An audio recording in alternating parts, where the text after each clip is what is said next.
अगला, आवेश का संरक्षण नियम क्या होता है? किसी बंद प्रणाली में कुल आवेश हमेशा अस्थिर रहता है। बंद प्रणाली का मतलब क्या हुआ? कोई सिस्टम ले लेते हैं, कोई भी बंद सिस्टम, जैसे मान लो ये बोर्ड है, इस बोर्ड को बंद कर दे, सिस्टम एक बंद सिस्टम हो गया। तो ये बोर्ड है, तो इस बोर्ड में कह रहा है किसी बंद प्रणाली में कुल आवेश हमेशा अस्थिर रहता है। मतलब इसके पास, इस बोर्ड के पास जितनी मात्रा में आवेश होगा, क्या होगा?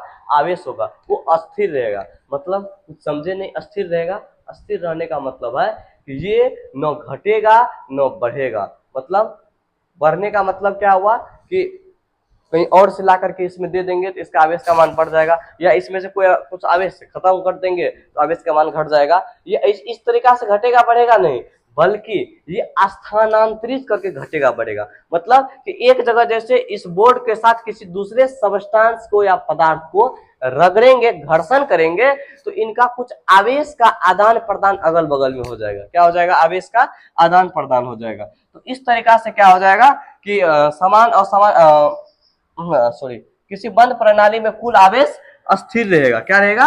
अस्थिर रहेगा। ठीक है। अगला, आवेश उत्पन्न या नष्ट नहीं हो सकता। ये चीज भी बताया कि आवेश उत्पन्न या नष्ट नहीं हो सकता है। मतलब या क्या करेंगे, बाहर से पैदा करके उसमें कुछ डाल देंगे, मान के चलिए बाहर से आवेश ला करके डाल देंगे, या फिर कुछ प्रक्रिया द्वारा आवेश उत्पन्न कर देंगे, पैदा कर देंगे, ऐसा नहीं होगा। क्यों? क्योंकि आवेश संरक्षित रहता है। किसी भी निकाय, किसी भी कैविटी, किसी भी वस्तु के पास आवेश संरक्षित रहता है, कंजर्व रहता है। मतलब उसके पास आवेश की जो मात्रा मौजूद है उतनी ही मात्रा मौजूद रहेगी, अस्थिर रहेगी आवेश के अंदर। मतलब इसका मतलब क्या? आवेश को, उसको आवेश का मान घटा बढ़ा नहीं सकते हैं, बिल्कुल घटा बढ़ा सकते हैं, लेकिन बाहर से पैदा करके नहीं दे सकते हैं या उसमें से मार नहीं सकते हैं, सिर्फ स्थानांतरित कर सकते हैं। क्या कर सकते हैं प्यारे साथियों?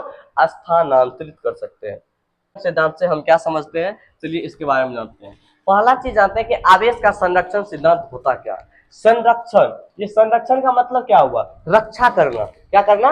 रक्षा करना। मतलब किसका रक्षा करना? मेरा, आपका, किसका रक्षा करना? संरक्षण का मतलब हो गया रक्षा करना, लेकिन यहाँ रक्षा आवेश का किया जाता है। मतलब ये हो गया कि आवेश को न तो उत्पन्न किया जाएगा न ही नष्ट किया जाएगा, सिर्फ और सिर्फ इसको स्थान परिवर्तन किया जाएगा। क्या किया जाएगा? इसका स्थान परिवर्तन किया जाएगा। इसी को बोलते हैं आवेश संरक्षण का सिद्धांत। क्या बोलते हैं? आवेश संरक्षण का सिद्धांत। इसी को अपने लैंग्वेज में लिखते हैं। चलिए आइए लिखते हैं। लिखेंगे कि आवेश का संरक्षण सिद्धांत से, आवेश का संरक्षण सिद्धांत से हमारा तात्पर्य यह है कि आवेश को न तो आवेश को न तो किसी भी विधि द्वारा, न तो किसी भी विधि द्वारा उत्पन्न कर सकते हैं,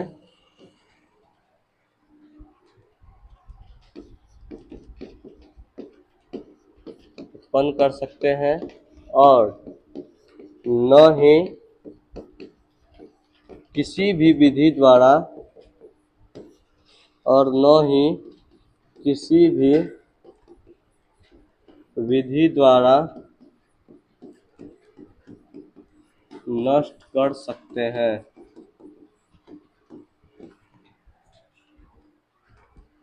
बल्कि किसी वस्तु में मौजूद आवेश को, बल्कि किसी वस्तु में मौजूद आवेश को सिर्फ एक जगह से, सिर्फ एक जगह से दूसरे जगह में, जगह से दूसरे जगह स्थानांतरित स्थानांतरित कर सकते हैं। इसे ही आवेश का संरक्षण सिद्धांत कहा जाता है। इसे ही आवेश का संरक्षण सिद्धांत कहा जाता है।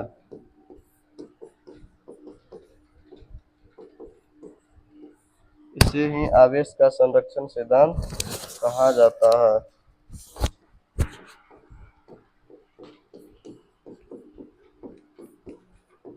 ठीक है, तो ये हो गया आवेश का संरक्षण सिद्धांत। मतलब इसके बारे में समझा दिए, इसे न तो उत्पन्न कर सकते हैं न ही नष्ट कर सकते हैं, बल्कि सिर्फ एक जगह से दूसरे जगह आसानी से स्थानांतरित कर सकते हैं। ठीक है।